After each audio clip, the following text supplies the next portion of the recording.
कुछ समय से हम लोगों के पास सूचना मिल रही थी कि वहाँ पे ट्रकों से वसूली की जाती है। हमारा इस राम राज्य में नरही का प्रभारी स्वयं को तस्करी कराता है, शराब की तस्करी कराता है।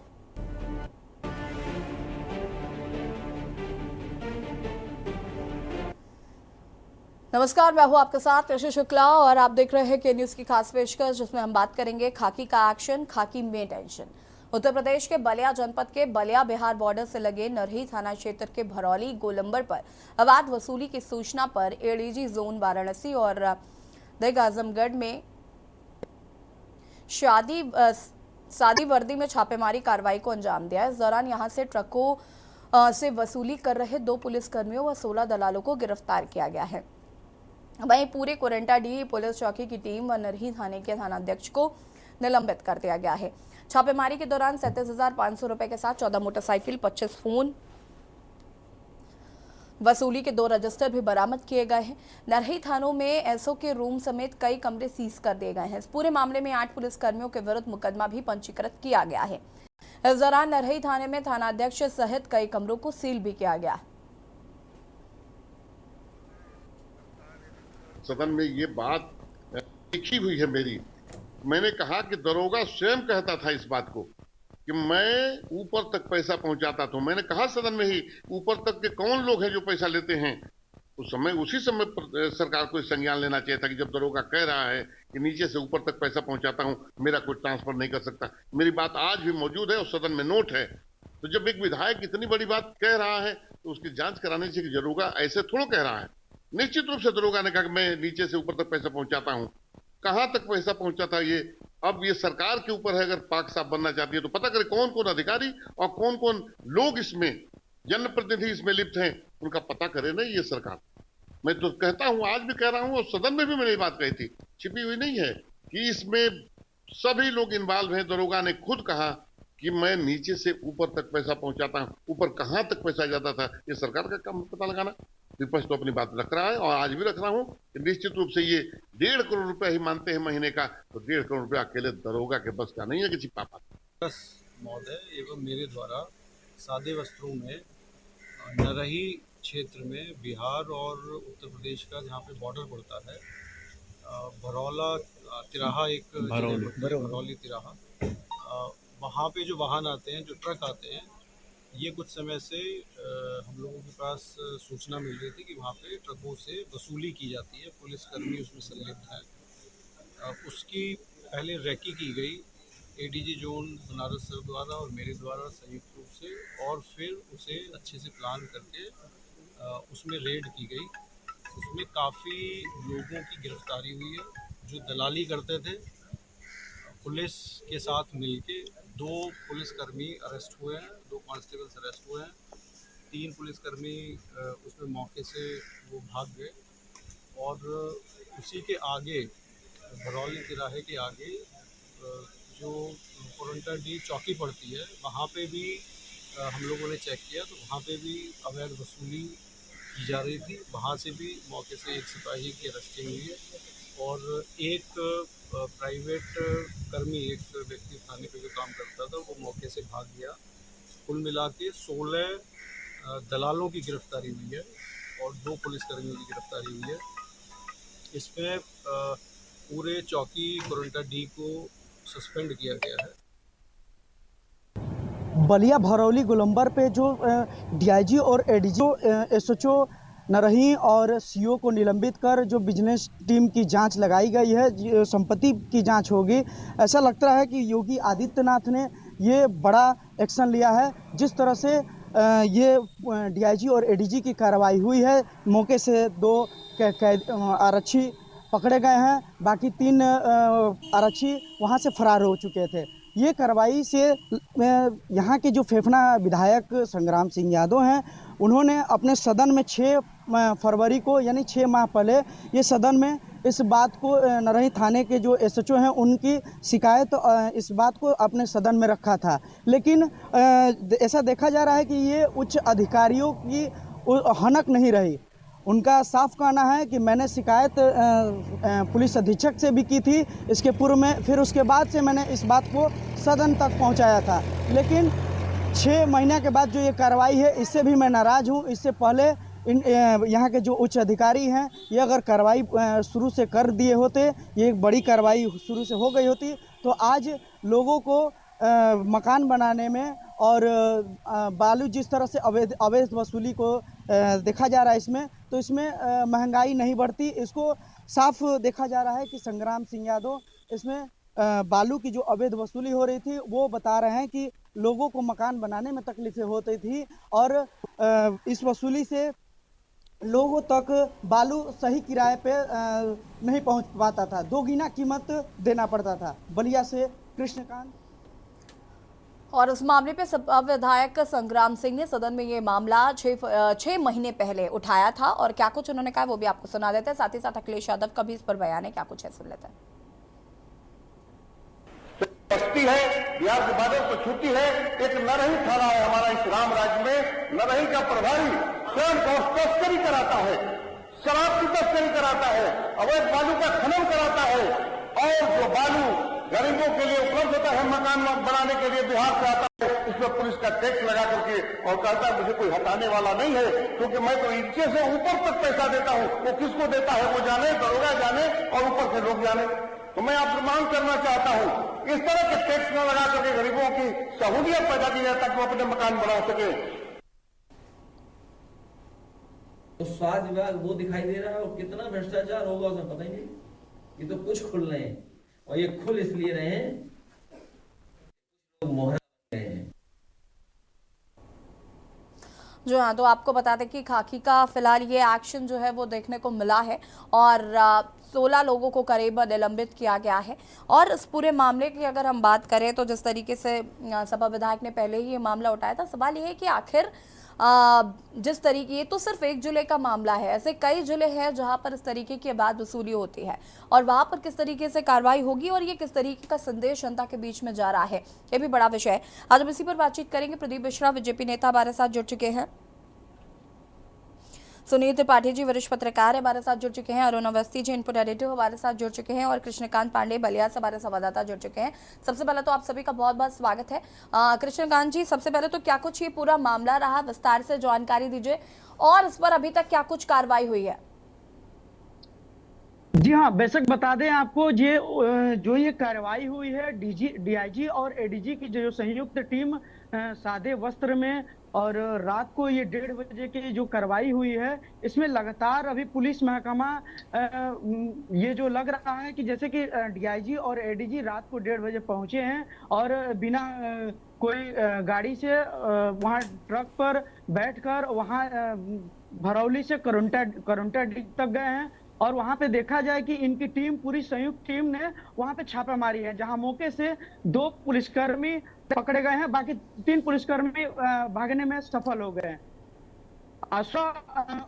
को भी पकड़ा गया। जैसा कि बताया जा रहा है कि देर रात कार्रवाई में भी डीआईजी और एडीजी के संयुक्त जो ये टीम से कार्रवाई से पूरी जो बलिया पुलिस है यहाँ पे इसमें खलबली मची हुई है। लगातार जो बॉर्डर पे ऐसा अगले 48 घंटे पहले बैरिया बॉर्डर पे भी शराब की तस्करी वहां से होके जा रही थी, जहां बिहार पुलिस ने पकड़ी थी उसको, जिसको और वैभव कृष्ण डीआईजी ने उसे संज्ञान में लेते हुए रात को धर्मवीर जो उनको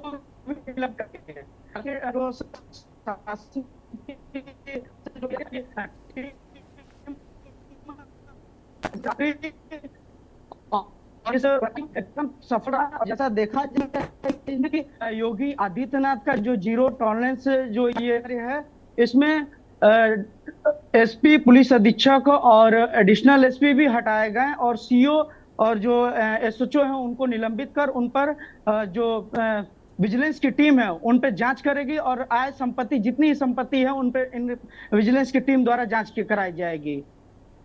बिल्कुल, वापस आते हैं इनपुट एडिटर हमारे साथ जुड़े हुए हैं अरुण अवस्थी जी। अरुण जी, कैसे देख रहे हैं इस पूरे मामले को, जिस तरीके से एडीजी और डीआईजी द्वारा ये छापेमार कार्रवाई की गई है, थानाध्यक्ष समेत करीब 18 लोगों को, पुलिसकर्मियों को सस्पेंड किया गया है, निलंबित किया गया है। ये एक बड़ी कार्रवाई है क्योंकि जिस तरीके से अवैध वसूली चल रही थी, 5-5 लाख रुपए, 10-10 लाख रुपए की अवैध वसूली की जा रही थी, किस तरीके का मैसेज समाज को देने की कोशिश कर रहे थे ये पुलिसकर्मी? ये बहुत अच्छा सवाल है तुम्हारा। और निश्चित रूप से ये कहा जा सकता है कि जो कार्यवाही एडीजी जोन वाराणसी और डीआईजी आजमगढ़ के द्वारा की गई वो अच्छी कार्रवाई थी। और कार्रवाई की अगर बात करें तो एक ऐसे संगठित गिरोह जो अवैध वसूली में लिप्त था उसको पकड़ा है, उन पे कार्रवाई हुई है। लेकिन जैसे इस कार्रवाई करने में सरकार ने देर कर दी, क्योंकि जो मामला सपा विधायक द्वारा 6 महीने पहले उठाया गया था, अगर उसी समय इसकी जांच कर ली गई होती तो संभव है ये वसूली का पर्दाफाश 6 महीने पहले हो गया होता।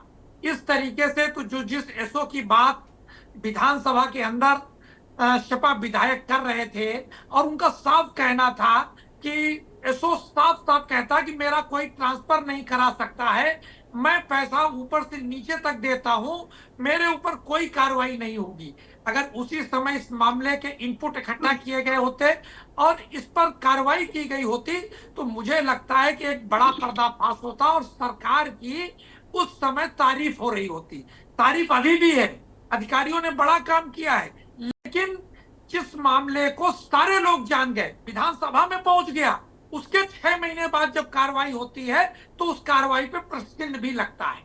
और मुझे लगता है कि ये वही प्रश्न चिन्ह है जिसमें पुलिस पर कार्रवाई करती है, पुलिस भाग रही होती है, पीछे से दूसरी पुलिस उनको दौड़ा रही होती है, उसके बाद जो पकड़े जाते हैं उनका खुलासा होता है, एक संगठित गिरोह का खुलासा होता है, अवैध शराब का परिवहन हो रहा होता है, अवैध बालू का परिवहन हो रहा होता है, खुलेआम आरोप लग रहे होते हैं कि 500 रुपए प्रति वाहन से वसूली होती है, 1000 के लगभग वाहन प्रतिदिन उस स्थान से निकल रहे होते हैं।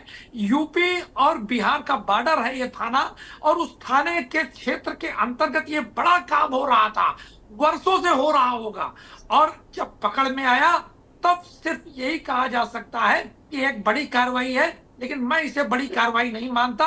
मैं बड़ी कार्रवाई तब मानता जब 6 महीने पहले एक कार्रवाई हो जाती और इन पुलिसकर्मियों पर एक ऐसी कार्रवाई होती, एक ऐसा अनुशासन का चाबुक चलता जिसको लोग एक तरीके से उदाहरण देते।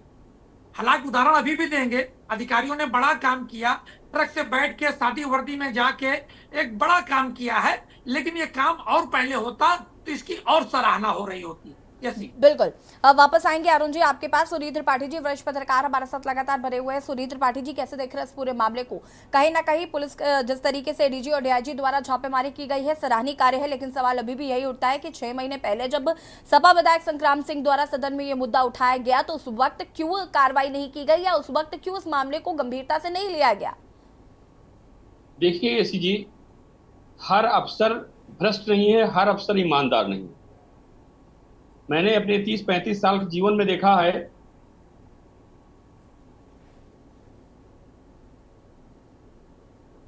जिनको पैसे की प्रायोरिटी है, कुछ ऐसे जिनको सेवा प्रायोरिटी है।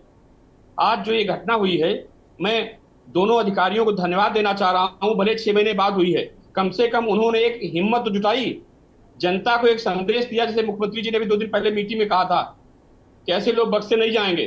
जनप्रतिनिधियों से कहा कि आप साथियों समेत हमको अवगत कराइए। तो मैं तो मानता हूं निश्चित रूप से कहीं न कहीं मुख्यमंत्री जी के उस आदेश का ये पालन हो रहा है और होना भी चाहिए। एक आईएएस थे, मैं नाम तो नहीं ले रहा हूं, यहाँ आप समझ रही होंगी, कुछ जिला सीतापुर के डीएम रहे, वो भी यही काम करते थे कि मिट्टी तेल की दुकान में जाके लाइन लगे और कोटेदार की हकीकत देखी कितना भ्रष्ट है। आज इस प्रदेश को ऐसे ही अफसरों की आवश्यकता है कि आप भेष बदल करके स्थल जाइए और सच्चाई देखिए।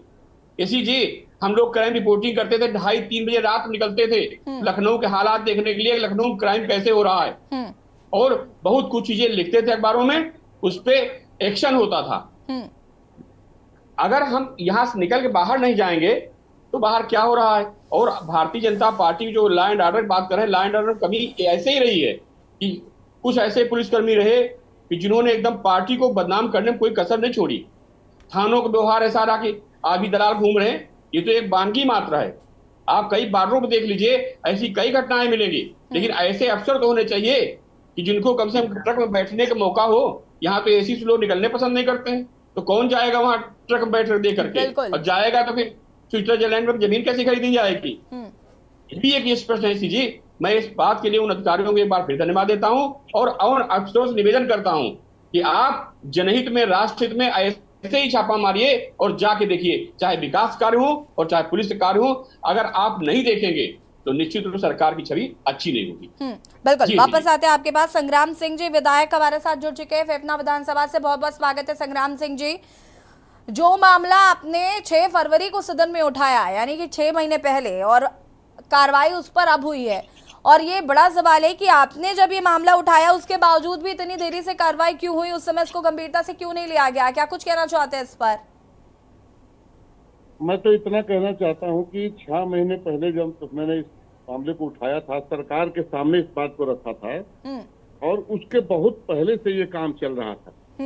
ये गरीब हमारी जो जनता है उसकी कमाई का गाढ़ी कमाई का पैसा, और पुलिस इसकी डकैती कर रही थी। जबरदस्ती ट्रक वालों को खड़ा करना और खड़ा करके सबसे पैसा वसूलना। और जो नया पुल अभी बना बिहार और उत्तर प्रदेश का, उस पुल पे 300 400 ट्रकों की लाइन लगती थी। ये पूरे इलाके में, मैं वही नरही थाने के इस इलाके में भरौली से थोड़ी दूर आगे कोरंटाडी चौकी है, उसी के बगल में बैठ के आपसे बात कर रहा हूँ। यहाँ पूरी ट्रकों का जाम लगता था, और इसको मैंने स्वयं जाकर के कप्तान से कहा था कि इस तरह की कार्रवाई हो रही है, आप जाइए। उन्होंने केवल अधिकारियों को भेजा, और भेज करके कुछ अपने लोगों से बयान लेकर के कहा कि ऐसा कोई काम नहीं हो रहा है। अब जब एडीजी साहब ने इस बात को संज्ञान में लिया है, अब उन्होंने खुद कहा कि 1000 ट्रक रोज पार होते थे, 500 रुपया उनसे लिया जाता था। और जब आपसे बताऊं, इतनी तकलीफ थी यहाँ हमारी जनता को। जनता हमारी, जब शादी का मामला था, एक लड़का शादी के लिए चला, वो सवेरे 5 बजे तक भोर तक नहीं पहुंचा, और वो शादी टूट गई इस वजह से कि यहाँ जाम लगा हुआ था इन पुलिस वालों की वजह से। ये एक तरह से डकैती थी, आपसे बताएं। आज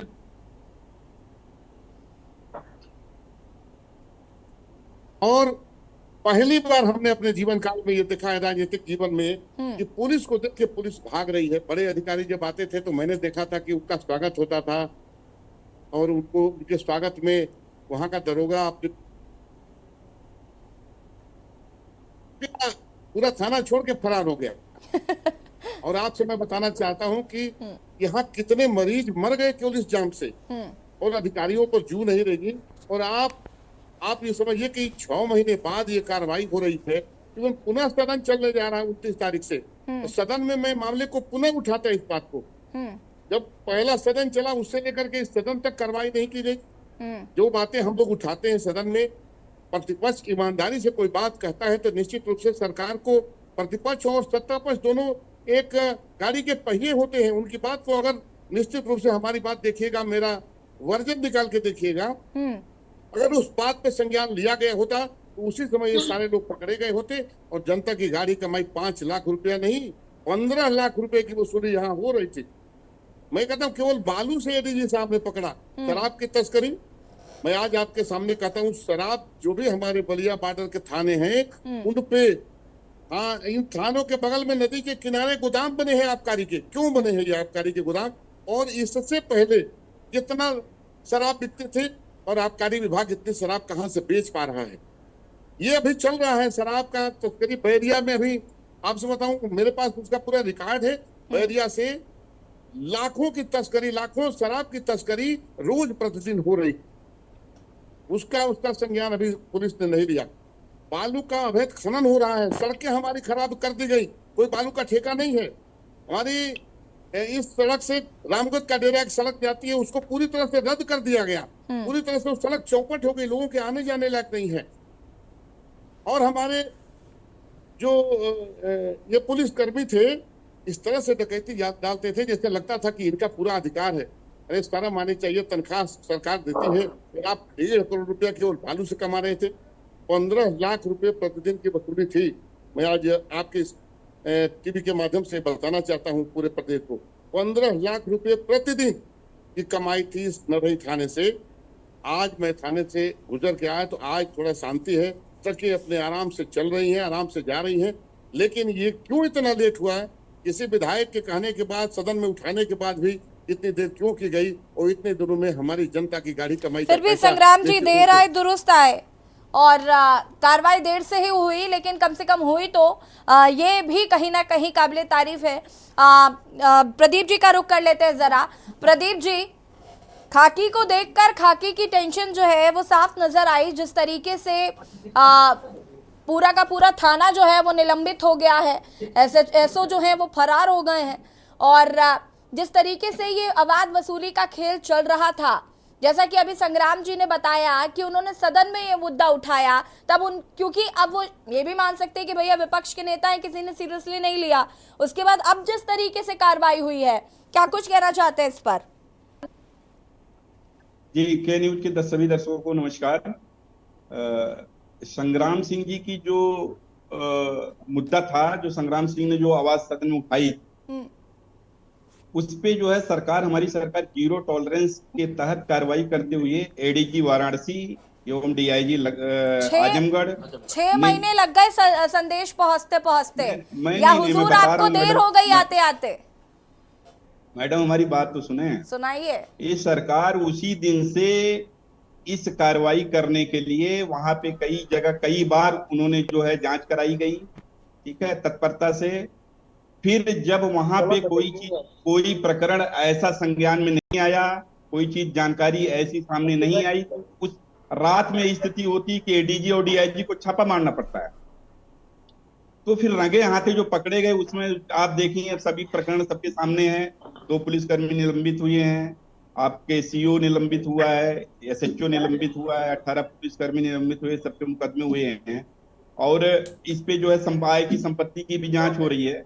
हमारी सरकार जीरो टॉलरेंस के तहत कार्रवाई करते हुए, ये बलिया ही नहीं, हम सभी जिलों की बात कर रहे हैं, संग्राम सिंह जैसे अन्य जिलों से भी हमारे विधायक हैं, जो भी विधायक हैं, जनप्रतिनिधि हैं, कोई भी जो जन सामान्य व्यक्ति है, अगर कोई भी ऐसा मुद्दा लेके आता है कि कहीं कहीं पे जो है वसूली हो रही है, कहीं लूट हो रही है, माननीय योगी आदित्यनाथ जी के संज्ञान में लाए, हमारी सरकार सख्त कार्रवाई करेगी। ये बलिया ही नहीं है, हम सभी जिलों की बात करते हैं। हमारे उत्तर प्रदेश में लूट डकैती ये जो है स्वीकार नहीं है। माननीय योगी आदित्यनाथ जी ये कभी नहीं स्वीकार करेंगे।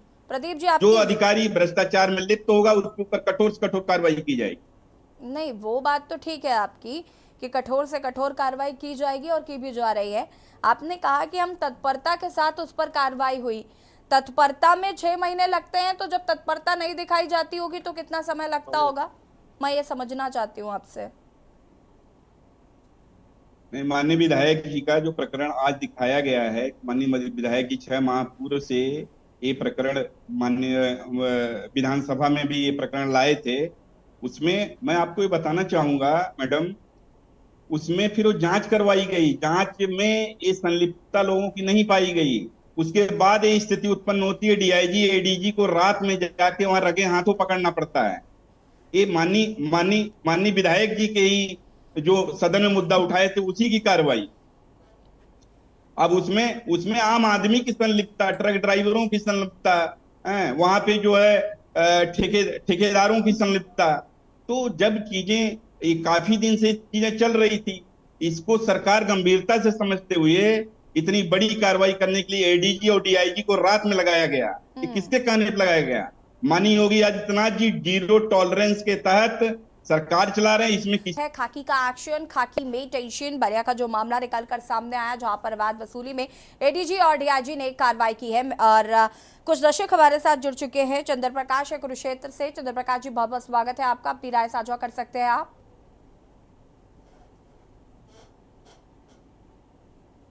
चंद्र प्रकाश जी, सुन पा रहे हैं?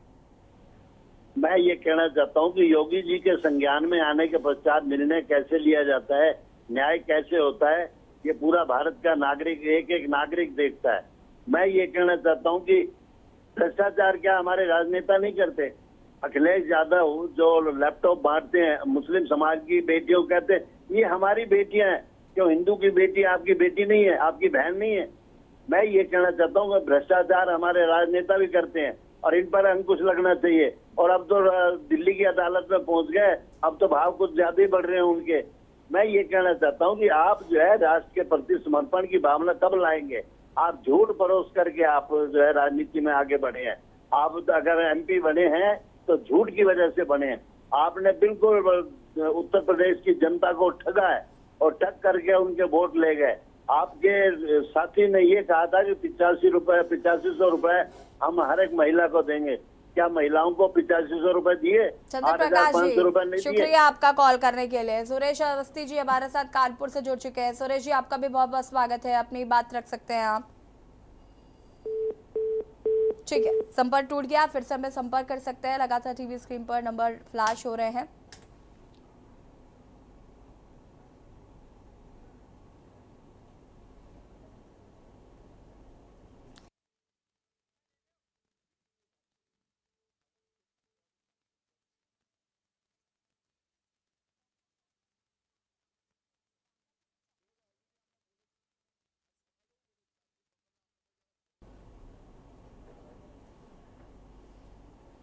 और जिस तरीके का ये मामला निकल कर सामने आया, जहां पर डीआईजी और एडीजी ने आधी रात में भेष बदलकर छापेमारी कार्रवाई की है और कहीं ना कहीं इसकी तारीफ तो हो ही रही है, लेकिन सवाल यह है कि सपा विधायक संग्राम सिंह ने जब सदन में 6 महीने पहले इस मुद्दे को उठाया था तो कार्रवाई अब क्यों हुई है? पहले इस मामले को गंभीरता से क्यों नहीं लिया गया? आज हम इसी मुद्दे पर चर्चा करें, क्योंकि कहीं ना कहीं सवाल ये भी है कि ये तो सिर्फ एक जिले का मामला है। बहुत सारे ऐसे जिले हैं जहां पर इस तरीके की आवाज वसूली हो रही है, तो वहां पर कार्रवाई कब होगी, ये भी बड़ा सवाल है।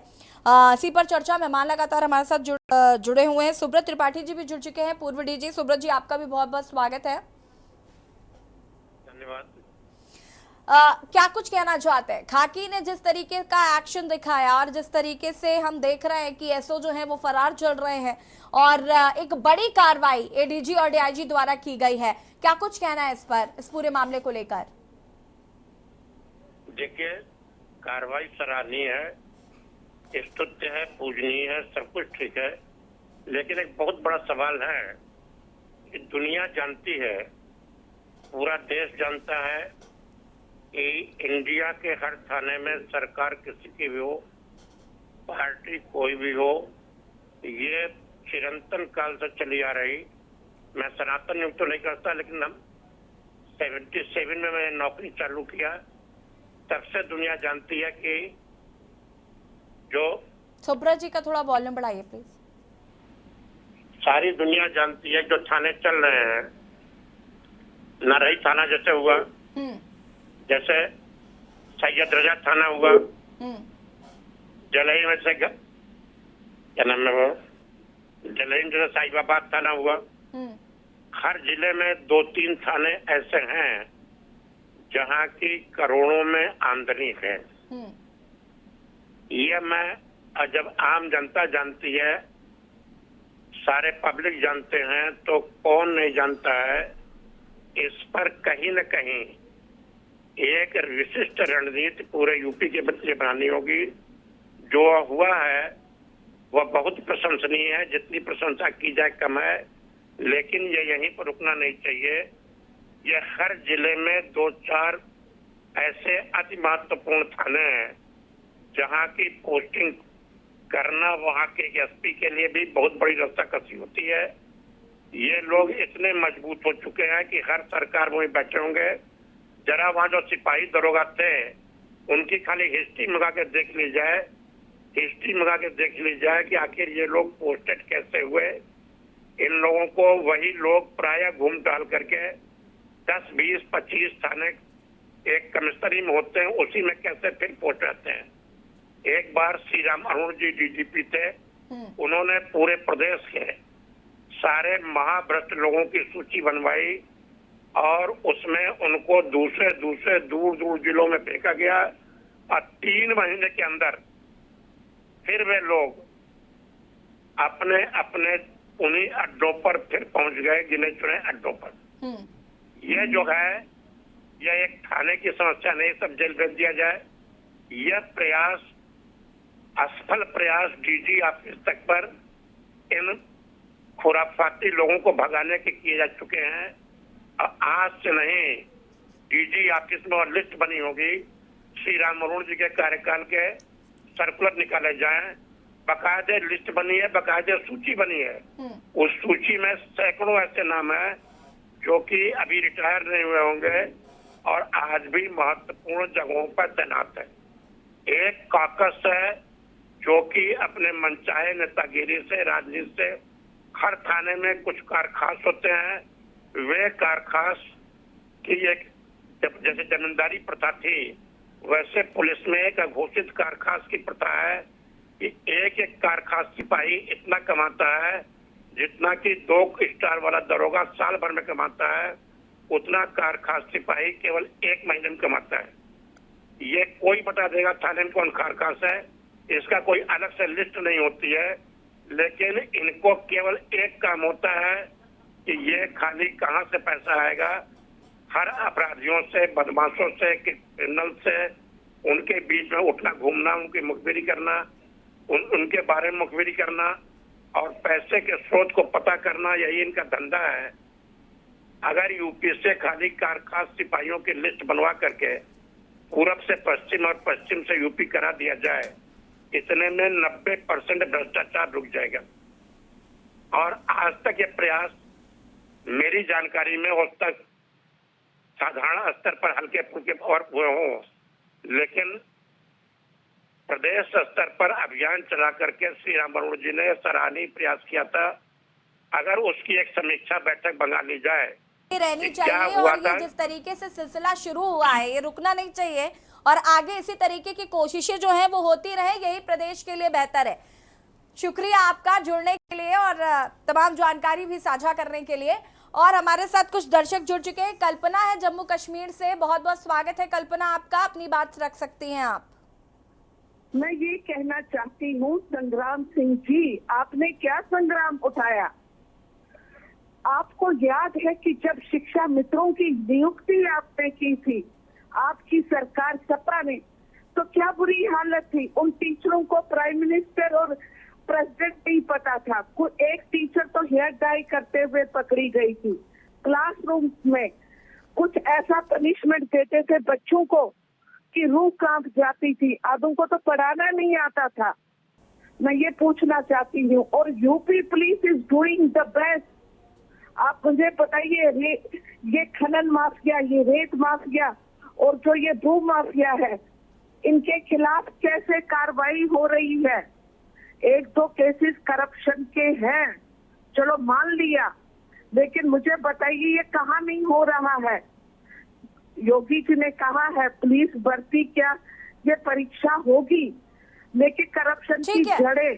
कल्पना जी शुक्रिया आपका कॉल करने के लिए। संग्राम सिंह जी आप कुछ कहना चाहते हैं इस पर? मामला नहीं था, मैंने सदन में केवल 6 महीने पहले उठाया। ये जब से ये दरोगा पोस्ट थे, ये 18 महीने से लगातार ये कार्रवाई इनकी चल रही थी। और अभी भाजपा के साथी कह रहे थे कि जांच कराई गई, जांच नहीं कराई गई। अपने ही जो चोरी कर रहे थे उन्हीं को भेज दिया गया कि किसी तरह से जाकर के बयान लेकर के इसको खत्म करना है। तो जो लोग उसमें संलिप्त थे उनसे जांच कराएंगे तो क्या जांच में मिले? मैं ये कह रहा था कि केवल एक थाना था जिसको ये टेस्ट किया गया है। अभी हमारे जनपद में ही कितने थाने हैं जिन थानों पर ये ऐसी कार्रवाइयां लगातार चलती रही हैं।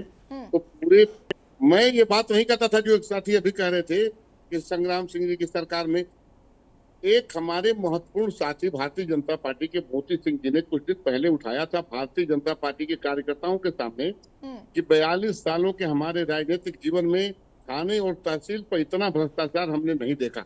आज मैं आपसे कहना चाहता हूं, जनता, गरीब आदमी थाने पर जाती है, बिना पैसा दिए कोई काम नहीं हो रहा। और यहाँ तक विडम्बना हो जाती है कि दोषी आदमी जब वो जाता है दरखास्त देने तो दोषी पहले से बैठा रहता है और इसी को बंद कर दिया जाता है और दोषी को पैसा लेकर के छोड़ दिया जाता है। सभी थानों पर ये स्थिति है। इसलिए केवल ये कह करके कि इनका ट्रांसफर कर दिया गया है।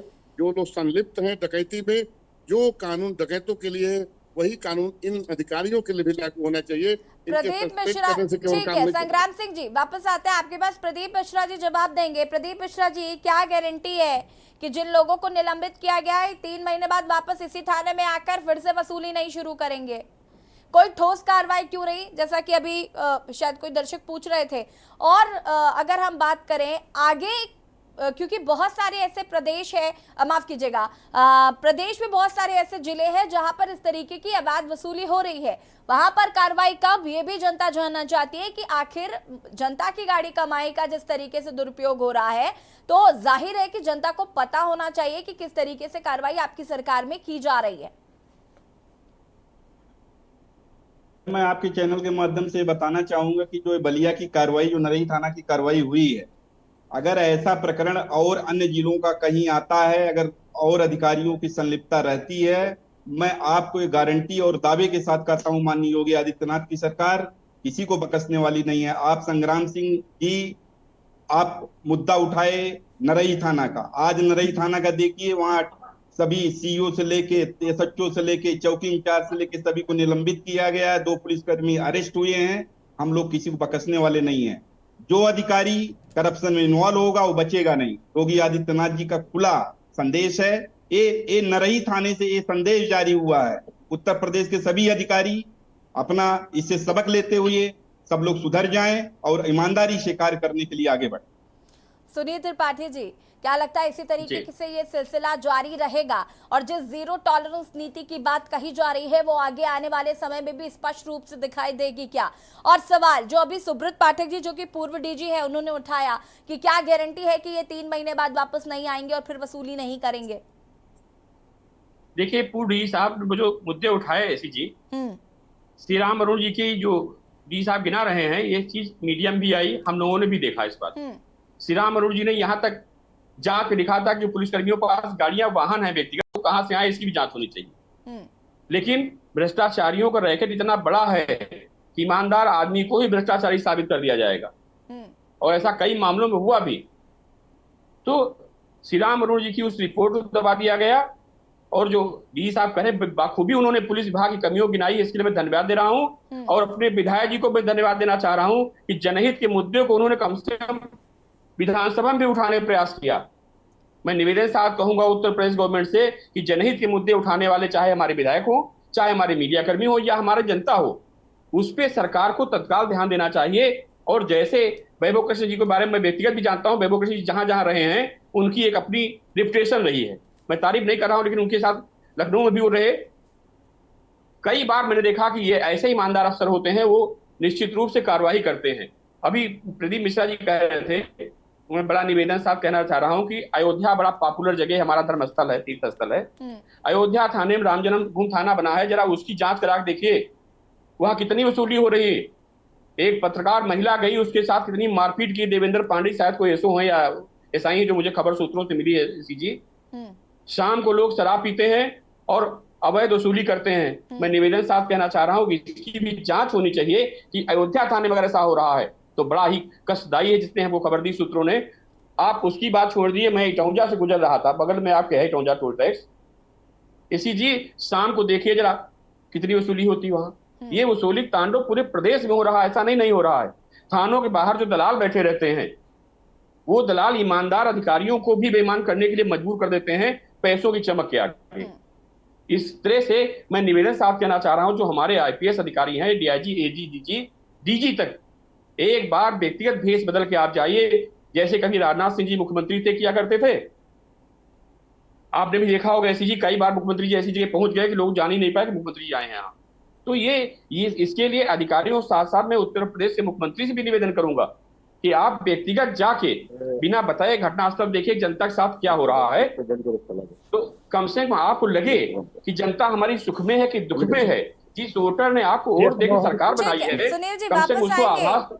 संग्राम सिंह जी, जी अभी आपने बताया था कि जिस तरीके से शराब का भी, अवैध शराब बिक्री भी हो रही है, इस मामले को भी आप सदन में उठाने जा रहे हैं।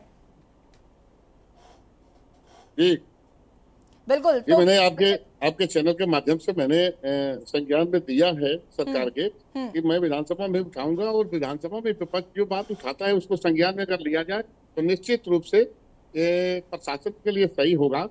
और सभी जनपदों में जितने थाने हैं, गरीबों के साथ जो अत्याचार हो रहा है उस पर भी ध्यान देना चाहिए।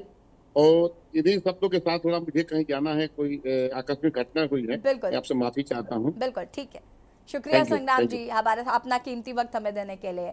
अरुण Thank you, अवस्थी जी का thank you. रुख कर लेते हैं। अरुण अवस्थी जी, देखिए अभी यहाँ पर जो बात निकल कर आ रही है लगातार वो यही कि ये कार्रवाई जरूर अच्छी करी गई है, बहुत सराहनीय कार्य है, लेकिन सवाल ये है कि आगे इस तरीके की कैसे कार्रवाइयाँ होंगी, क्योंकि प्रदेश के अलग अलग जिलों में इस तरीके की कार्रवाइयाँ आने वाले समय में होनी बहुत ज़रूरी है, क्योंकि जिस तरीके से अवैध वसूली का काला खेल चल रहा है, हर जिले में चल रहा है और इस पर एक्शन लेना ज़रूरी है। साथ ही साथ ये जो कहा जाता है कि निलंबन के बाद जो वापसी होती है फिर उसी थाने में और अपने रसूख और जो जिनका भी संरक्षण प्राप्त है उसके ज़रिए जिस तरीके से ये वापस उन्हीं थानों में जाते हैं, फिर से वही खेल शुरू कर देते हैं, तो इस पर भी विराम लगना जरूरी है।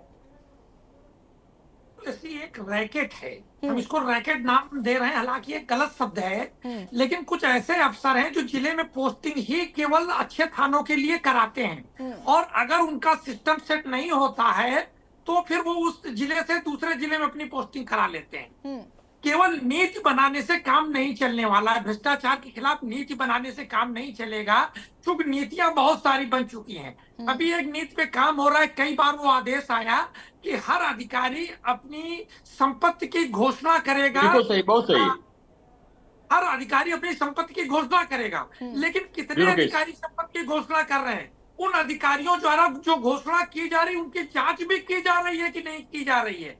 सिर्फ नीति बना दो और नीति बनाने के बाद में बड़े बड़े उस पर इश्तेहार देके, विज्ञापन देके अपनी सरकार की उपलब्धियां बता दो, इससे अब काम नहीं चलेगा। भ्रष्टाचार के खिलाफ यदि काम करना है तो जमीनी स्तर पे करना पड़ेगा। जो इस मामले में देखने को मिला, ताकि मुख्यमंत्री जी अगर जीरो टॉलरेंस की बात करते हैं तो जैसे ही ये मामला उनके संज्ञान में आया उन्होंने बड़ी कार्रवाई, इसके लिए निश्चित रूप से सभी लोग सराहना करेंगे। लेकिन अब सवाल एक और है, बलिया की ही बात है। बलिया में सपा के विधायक हैं तो वहां भाजपा के भी विधायक हैं, भाजपा से एक एमएलसी है जो मंत्री हैं, एक एमएलए है वो भी मंत्री हैं। उन लोगों को ये भ्रष्टाचार क्यों नहीं दिखा?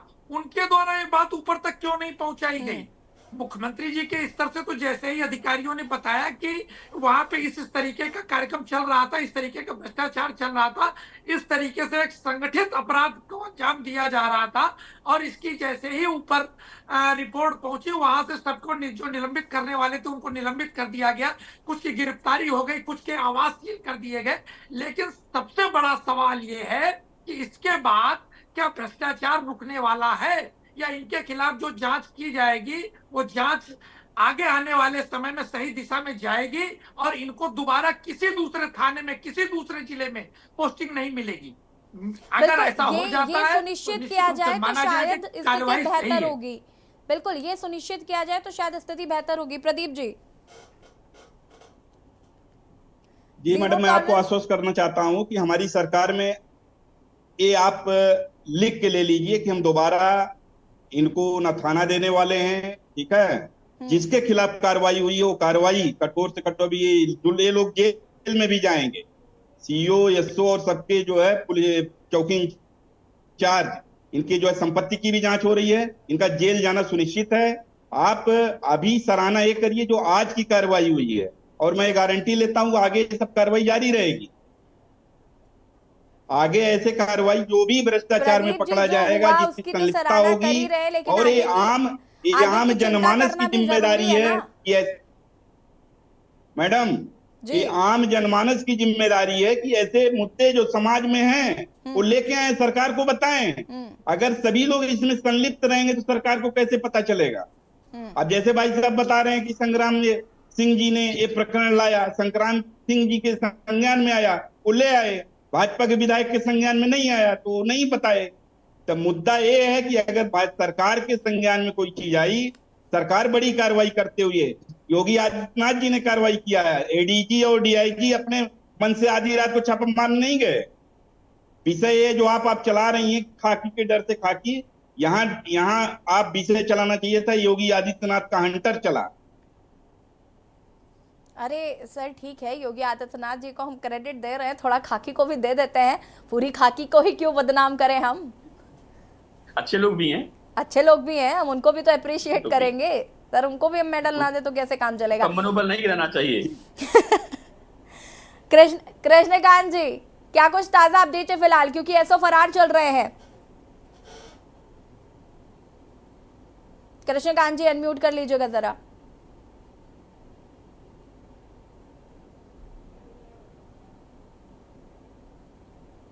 कृष्णकांत जी, आवाज मिल पा रही है आपको?